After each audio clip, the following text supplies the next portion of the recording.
うまい、うまい、うまい。 Hey everyone, and welcome back to Demon Slayer Chronicles. It has been a long time since the show's been around. Actually, I think towards the end of the actual Demon Slayer manga was the last time we put out a video on this, but we are back now. So before anything, my name is Andrew Nimsgren, and alongside me I have Dylan Beal. We will be going through this for the most part with James Graham, our third original co-host, maybe joining farther down the road, but right now it'll be me and Dylan first diving through the movie and then going through the new entertainment district arc that is going on in the show right now. How this is going to be doing is that really the reason we put off the side is we've been doing a My Hero Academia podcast called Class 1A, and we're actually going to be doing this bi-weekly, kind of alternating between the two shows. First off, today we're going to be diving into the movie, a very high level recap. We chose not to do with the actual movie arc, and we were only doing the movie, so we know there's a little bit of differences here and there, but we want to get talking about the actual arc and get caught up on where the series is at, so we chose not to do the extra 6 episodes and just do the one movie review. So we'll be talking about everything coming up here and then going on every 2 weeks, talking about another episode where we'll do a high-level recap, talking about our general thoughts, our favorite moments, and then Dylan, as always, is going to have a couple of his Taisho Secrets, which are kind of little fun snippets here and there about the show, about the character, about just kind of Japanese lore, I guess is a good way to kind of call it. Wait, hold on. Japanese It's history. You can't just call history lore. You're not wrong, but I've been playing a lot of Elden Ring here. Give me a break here, but we're getting back into it. It'll be the same kind of quality you expect from anything you've ever listened to us on. And if you are new, welcome to the show. This is Demon Slayer Chronicles. But Dylan, before we even dive into the recap or anything like that, quick spoiler-free thought. Actually, what's your experience with Demon Slayer up to this point? yeah. So for Demon Slayer, I would say I'm an anime-only watcher. I watched the first season after all of the hype around it. It was really great. And then I just got excited for the movie. It was a little bit until I actually went out and saw it. Theaters, yeah, I live in LA, so like theaters were like a little sketchy around that time to actually go because of COVID and whatnot. But yeah, I watched the movie and I'm really excited about the new season. Yeah, and I actually joined in, I think, like 3 or 4 episodes late to season 1 after we were kicked off. And then once did it, I was fully in on the hype. And as soon as season 1 ended, I went and read the entire rest of the manga. So I have already completed the manga. And it was actually the first show to ever get me to read the manga. Even though I've been watching My Hero Academia for years, this was the first manga that I had to go out of my way to read and understand what it is. And then for whatever reason, never saw the movie when it came out in theaters. Didn't watch any of the episodes for season 2. I think part of it because I knew what was going on. Now that I've watched the movie, I am personally upset, Dylan, that I didn't watch the movie. It was phenomenal. We'll talk about our high-level thoughts here in a second. Started watching season 2. Phenomenal as well. So I'm fully back in on the Demon Slayer train, and I think it'll be fantastic for all of you to go along on the journey with us as we're experiencing the movie, season 2 and beyond. But Dylan, what were your high-level, spoiler-free thoughts? Obviously, most people already see the movie at the moment, but just give me a 30-second spiel about the villains, the emotional impact, the characters that are kind of new to the movie. What did you think? Yeah, I thought well. So the movie's amazing, right? The movie Yeah. is incredible. I loved basically every second of it. I thought the way that they condensed down the entire arc into a movie was absolutely perfect. Because, like, I mean, I know that there is the show version of it, but I like couldn't imagine any other way because it just fits so perfectly. The visuals are 10 out of 10 visuals. Somehow they got better. Like, I don't Yeah. know how you got the visuals better, but they got better. And the thing that struck me the most about it was their ability to like go through emotions of like, here's a serious moment, here's a sad moment, here's a funny moment, all in the course of like 2 minutes. And it doesn't feel like whiplash. Like they're able to ebb and flow you out of different emotions better than like any media I've ever seen. And it was crazy because like one moment I'm crying and the other I'm like laughing at a joke. And it's wild how they do it. I love the movie. Yeah, and the introduction of Rengoku was fantastic. Obviously, one of my favorite characters in the entire series, and seeing him on screen animated, being as badass as I remember him being, was so cool to see and experience. And just, he had, I mean, I think he alone had those moments of where he had a sad moment, a serious moment, a funny moment, and all that outside of the entire movie. So he was always kind of doing his own thing too, really kind of being where it is. But I think the main villain, super cool. I think the idea of it, I think the overall story and the powers and all that. I think again, it's fantastic. It was so good that like I said, I was physically upset at myself for not watching it earlier. I think there's nothing more I can kind of say about that. But we'll be diving more into our exact thoughts here. But just for anyone that has maybe been a while since we watched it, because obviously if you're watching this live, season 2 is 12 episodes in, so this has been a while possibly before you've seen this.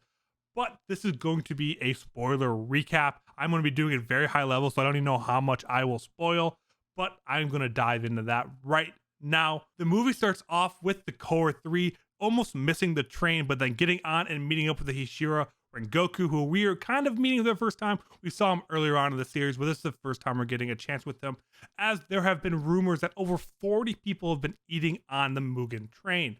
Their goal is to find the demon and then stop and save everyone, obviously. And very early on in the movie, almost in the first 10 minutes, 2 demons show up almost instantly and are both easily taken out by Rengoku. And everyone seems to put their nerves down a little bit when they come around and have all of their tickets stamped and are instantly put to sleep. We learn that the main demon's power is this ability to put all people into a deep, either happy or sad dream, and then they use that kind of to their advantage to eat, kill, whatever they kind of do to people. And that's how the 40 people so far have been taken out. We go through and kind of seeing what each of the different demon slayers are seeing in their own dreams, and eventually these young children that seem to either be ill or just in worse situations are tied and are then sent in by the main demon to destroy the core, because once the person's core is destroyed, they're pretty much crippled, and it would make the demons chance to kill all the demon slayers very, very easily, because he said that even the most skilled demon slayer could wake up when a bloodthirsty demon is nearby. So we go through that whole arc. All 3 of them get on their own way. Tanjiro's the first way and catches on to the main demon's kind of plans right away and actually deheads the main demon. But as he deheads, he actually realizes that the main demon, I guess the train demon, we'll just call him instead of the main demon, has now merged with the astral train, and the entire train is now his body. So with everyone woken up now, including Nezuko, they are now defending the people, also trying to get to the end where Inosuke and Tanjiro go up to the head of the train and kind of fight off against the demon train, whatever you want to call it, where they did find the head. And using a couple of breathing techniques, they eventually come together to take the neck off, and the train kind of derails with everyone going off. Tanjiro was stabbed earlier on by a actual human that was kind of coerced or threatened by the demon, so he's now in severe pain, laying on the ground, not really being able to do much. When Goku comes over, they have a conversation about how well he did. Everyone is pretty much not that injured. A couple of people were kind of under the train being rescued right now by the other demon slayers, when all of a sudden the upper 3 demon shows up, and there is an epic showdown between Rengoku and the upper 3, pretty much going over what people value as strength, trying to bring Rengoku over to a demon because of how powerful he is and how much respect the upper 3 has for him. And the showdown just goes over with multiple moments, multiple amazing animation, until eventually Rengoku does die to the upper 3. As the sun is going up, he almost does get upper 3 to go down with him, but unfortunately Rengoku kind of has a couple of seconds where Tanjiro is able to talk with him. He tells him how much he believes in him, that he should be the next Hashira, and all that. Really touching moments there. But after all, I guess before all that, Tanjiro does throw his sword at the upper 3, kind of going through, calling him a coward, just yelling, screaming about how the demon slayers are so much better. And that's kind of really where the movie wraps up. There's some touching moments. There's some more conversation. Inosuke, who was usually pretty emotionless, is very, very emotional here in this moment. And just an overall kind of a sad wrap up to what 20 minutes earlier we thought was going to be a happy ending. I think that's part of what makes this movie so amazing. But with the recap, Dylan, anything you want to just kind of say right off the bat about anything now, instead of just those high level spoilers? No, I mean the only big thing is just it broke me in half. Oh, the ending, the way that I originally watched it, is I have a friend here super super into Demon Slayer, and he's like got to watch the movie already, and I went over there and watched it, and it got to that point of like where you think it's the end. I'm like, wow, that was really good. Like, I should start like packing up or whatnot. And he's like, hold on, there's more. I was like, what? He's like, there's more.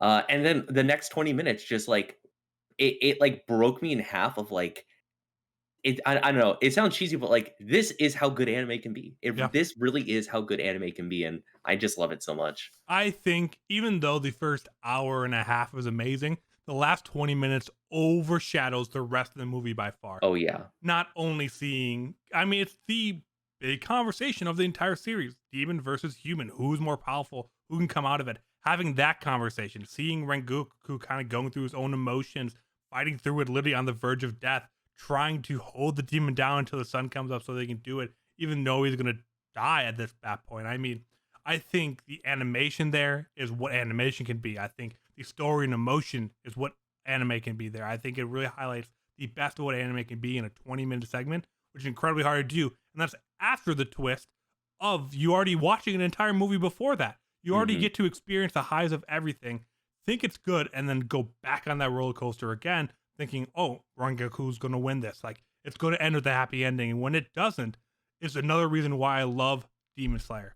Nothing ever really goes good for the Demon Slayer core here. Throughout the entire season, they always seem to be on the back foot, and this continues to be there. And it just continues to set the tone that this is not My Hero Academia. It is not always going to end with a happy ending. Like, there are real consequences every single day in this show. Yeah, anybody could die. Yeah, so I mean, there's just so much I want to talk about here. Like, I think our next point is literally just our favorite moments. And outside of the last 20 minutes, I loved Inosuke's dream section. I just want to talk about that for a second, of how he was the king of the mountain. He had everyone just kind of following around as like little animal characters. And I don't know if you realized it, but he knows the powers of Zenitsu and Tanjiro, but he screws them up because he called Tanjiro to have really good hearing and Zenitsu to have really good smelling, and kind of call the names off of that. So it's just the little moments kind of like that. Yeah. That in the serious movie, there's so many things like that, but I still remember what Inosuke's dream exactly was, the characters and all that. So I think that was fantastic. And just really every time Rengoku was on screen, we'll talk more about him specifically. But he is one of my favorite characters in all of Demon Slayer. So kind of seeing a movie that's centered around him, I loved everything. Yeah. Yeah. I mean, like every moment of him on screen was either like had me laughing or it just had me like standing up and cheering. And I think that just like spells out like what this character can do. Just like incredibly funny moments, super hype moments at the same time. I understand the appeal now. Like I know why this is like one of like everybody's favorite Hashira. Yeah. And I think even both the demons, I know obviously the upper three, I think, what was his name? Like Akaza or something like that. I don't even know if we ever even learned the name of the first demon that was a trained demon, but I think they were such good contrasting villains. Even though it's hard to really call the upper three, obviously he hasn't made a fight, but he didn't feel like the villain of the movie. But the trained demon, I think, was a different approach of everything we've seen. Normally, demons are very brute kind of strength here. I'm more powerful than you, anything. And with him being this kind of more strategic kind of demon, I loved that aspect of it. I loved it really, even though he was kind of in control the entire time. With his powers, it put the focus on the demon slayers the entire time. Tanjiro getting through his dream and all that. So I think the villain was actually really good, even though I don't know his name. I don't care to know his name. I still respect him as a good demon. And I think it was the perfect amount of him seeming super powerful, but the movie also being about how the demon slayers overcome it the entire time. I mean, 100%. And like, you know this because like I'm a big JoJo's fan, but I love whenever fights are like in the like strategy realm and you got to think your way out of a situation. I always love when fights are leaning into that. Like obviously, like the might versus might fights are always like super hype. But this is just like an interesting twist you can always throw in there. And so like the moment that really stood out that I thought was incredible was whenever he was like falling asleep and awaking and falling asleep and awaking by like killing himself or whatever in the dream. And like the moment of where like it gets to the point of the fight where he can't tell and Inosuke has to save him for it. Like, oh man, like that was literally about like to be my next point. So that was good. Peak. Mm-hmm. And I think it is. I mean, it kind of goes to show, and just the whole understanding Tanjiro more in this movie, I think it really kind of raised Tanjiro to a different bar. I mean, the one kid going inside of his soul and seeing that it is just pure, that has little people taking him up to his soul, that even though they're destroyed, and the kid seems emotionally changed forever after being inside Tanjiro for about 20 minutes. And then him having the resilience to keep waking up and doing that over and over again. But still being weak enough and still having that moment that at the end is that I'm not powerful enough, even though he did so much during that movie that clearly Mhm. without him, this all goes wrong. But then still having it being overshadowed at the end and seeing like that Rengoku versus Akaza fight. Yeah. I Fantastic. mean, Incredible character growth, but incredible moments at the same time. yeah, and, like it is the trope of anime of like having like the main character be like this pure of heart person that is like perfect. And like, yeah, Tanjiro is kind of pure heart and perfect, but also like he has clear flaws. Like they wrote him as the trope, but in a good non-tropey way, which is like crazy, right? Like he's a character that like wants to fight for what he believes in and his friends and whatnot, but like he cries, like he shows emotion and whatnot, and like he has limits to his strength. It's so interesting. He's such an interesting character. I know it feels like out of yeah, like I said, it's hard. I haven't watched a lot of shonen, but it just I like the power scaling in Demon Slayer so much more because at this point in My Hero Academia, it really felt like Deku could do anything. I know I talk about that a lot, but that's where it is.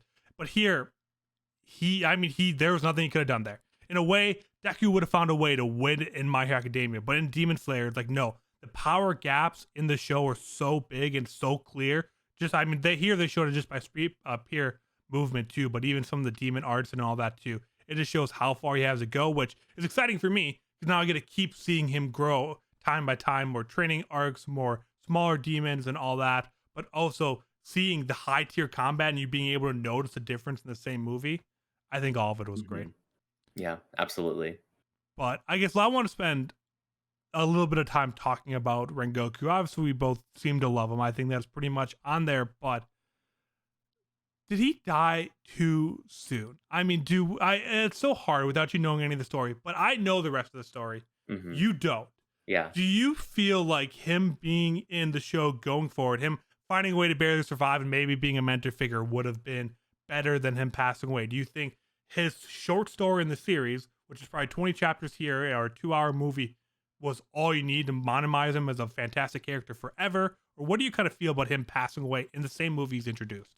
I think that he died too soon, but that's what makes his death a good thing. Like it feels like we didn't have enough time with him. He's introducing such a cool character. He can be such an awesome mentor, and it's like this is great. This character will be so great for Tanjiro and so great for the story. And I'm so hyped to see him fight for seasons and seasons and seasons. And when he dies, like that's why his death is really good, is because like there is all that possibility, and it was taken away. It feels like a real death, right? Like it feels like we didn't have enough time with them. And I think that's what like really makes it a good emotionally impactful thing. Because otherwise, if he was just like this single use character of like he had his purpose and he lived it out, then it's like, yeah, whatever. It's not that big of a deal. But it's such a big deal because he could have been around for so much longer. I think they executed it like perfectly. Yeah, and I mean, they even make you feel like, oh no, he has to make it because like they set up a thread with like him and his dad not being that close, and they had a big moment there. So like, Yeah. oh, he needs to be able to go and kind of get that figured out. He's talking about Tanjiro training under him. He's talking about all this there and there. It's like they're building him up to be a bigger character. That like, oh, this is going to be the Kakashi for the group. Like they're going to have someone to follow around on missions to build up power, then go off their own with the fun to get there. And that's all taken away in 15 minutes after being built up for an hour and a half. It's just devastating. And again, like I said, Mhm. one of my favorite characters, and I think it is because he died so soon, is that you get to think about what he could have been, how impactful his death was, how much he did do in the little bit we got to spend time with him. And then it's just I loved his attitude. I loved his personality. It just seemed so different compared to really anyone else you run into in the Demon Slayer universe, but still being this incredibly powerful fighter. It's just Yeah. I it's thought the gone. I thought the pacing of his character was like like insanely cool. So we're introduced to him and we know he's a Shira, so like obviously super powerful. And then he just has a scene of him eating, just like Yep. screaming delicious over and over. And it's like, okay, instantly we know he's a funny character because he's like deadpan kind of funny. And then we switch over to the mode of where he just like goes insane on the demon. You're like, okay, cool. Like he's now the mentor figure here. It's like, okay, awesome. I'm here for it. And then the next big beat we get with him is where he's in the dream, and out of the dream, his survival instinct is so strong. His arm just reaches out and he chokes the girl. And like that's the clue that like, okay, he's funny. He can be really funny. He has a cool design. He's a mentor character, and he's insanely strong, stronger than we've ever like seen a character before in the show. And it sets him up. in those beats, and that's like in 20 minutes or something, just perfectly, just absolutely perfectly. Yeah, that then they did everything he needed to do, and then he doesn't show up for like a good 30 minutes in the movie. Like he does all that right away, and then it shifts completely focus over Yeah. Tanjiro as him, and it's so they're still making it about him. I just think the overall pacing of the movie, not only Rengoku's character arc was fantastic, being able to move around, to build up this character, to fall in love with him in the first 20 minutes, and then just forget about him until the very end of the train arc where they have to. He just tells people what to do pretty much, and then he still don't really see him much. The demon makes mentions about how he was holding back 5 train carts, but you don't even see that. But you believe that when they says like that he was stopping 5 train carts by himself. So again, I don't think I can really say much more besides the fact that overall movie was a masterpiece. Rengoku's character arc in an hour and a half, which is better than some character arcs of 3 seasons. Yeah. So I don't have too much else to say about that besides kind of where the movie ends and what's next transition into season 2. Obviously, that's what we'll be talking about next. Some episodes are out. I'm about 2 episodes into the season, so I kind of have a little bit of an idea what's left. But with how it left you, even though with him dying, does it get you excited for season 2? Like, Yeah. do you feel like that's looking forward to it? 100%. Like the ending moments with like Tanjiro, just screaming, right? Just screaming and crying and all that. Like it's such a sad moment, but it's also a hype moment because it's like I want to be there on the journey with Tanjiro, right? As he's getting stronger. Like I want to be there with him because I could feel the passion of like him just yelling it all out. Like that instantly gets me hyped for more seasons. It feels like an emotional change. Like not only do they realize that there's a physical change that needs going to happen so that they can keep up with them. I think especially Nosuke and Tenjiro, that's pretty much there during that last 30 minutes of the fight. That's what every time I look back on, I'm saying that I'm mentally not strong enough and I'm physically not strong enough. So that kind of sets up a little bit of a training arc coming up here. But I think the Yeah. mental part and then Nosuke screaming and sobbing at the end towards Tenjiro, a character that showed basically no emotion the entire first 26 episodes that we really kind of interacted with them, I think is huge. We talk about Rengoku's character arc, but I think Inosuke is going to have a big character arc here too. I think he's still going to be himself, but I think the emotional standpoint of where he's at is going to kind of twofold. And I think Zenitsu is still going to be the most annoying character in all of anime. Yeah. I don't No, think he's going to change at all. He wasn't part of that last 30 minutes, so he'll have no impact and he'll still be annoying as hell. Okay, I have hope that he is not just going to be a caricature of himself forever, but We'll we'll see. see. Well, we'll see. But I mean, overall, obviously, if you haven't seen this movie and you're at this point, go see it. Go get Yeah. into Demon Slayer if you're not into Demon Slayer. The movie's So good. fantastic.